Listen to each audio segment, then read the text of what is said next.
I just find it kind of funny that a program like the University of Georgia, having the amount of success that they have had over the last 3 years, still isn't the very first team that's talked about when you discuss the sport of college football in 2024.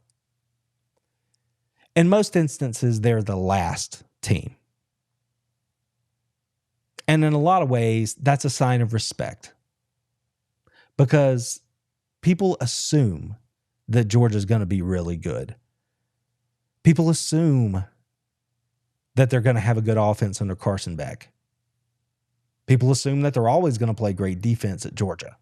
People looked at the SEC after Nick Saban stepped down and said, what does it do inside the conference? What does it mean?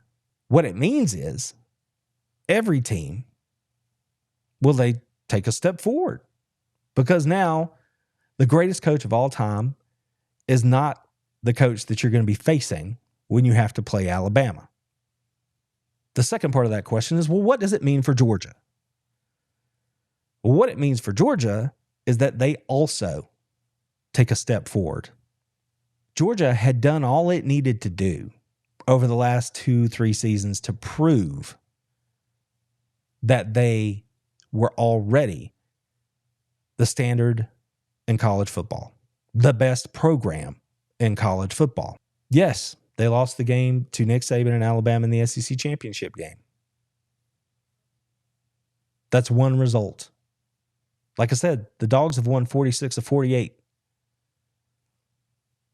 Saying that game in December at the SEC championship game somehow nullifies the previous 2 seasons and the position that Georgia had ascended to on a national stage as the preeminent program in the sport, saying that the SEC championship game wipes all that away, that's like being ignorant enough to say that the weather outside my window is indicative of whatever's happening with the climate as a whole.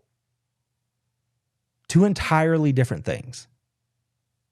Virtually no relationship between the 2. It's a snapshot in time. And it goes beyond just the last 2 or 3 years. You can look at Kirby's entire time in Athens, his second season. He took his team to the national championship game and lost on a miracle play. It's football. It happens.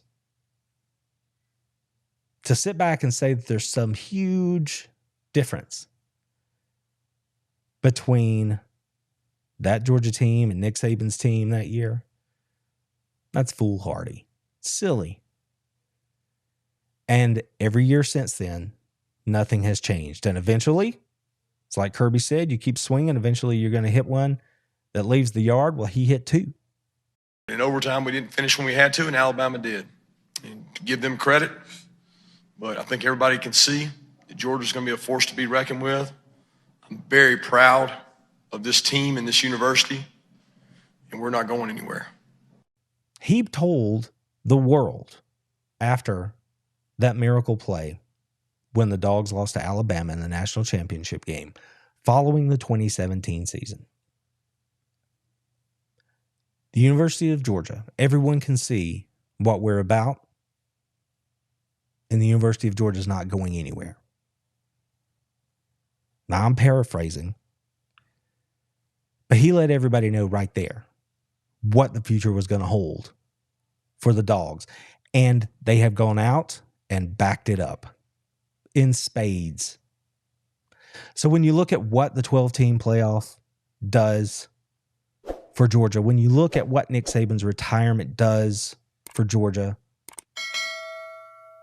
yes, Georgia steps forward too. So now the question becomes, who inside the conference is going to come and get Georgia? We've talked about a few here tonight. They're going to give it their best shot. Alabama, Texas, Oklahoma, LSU, Missouri. They're challengers. But sometimes when you're winning,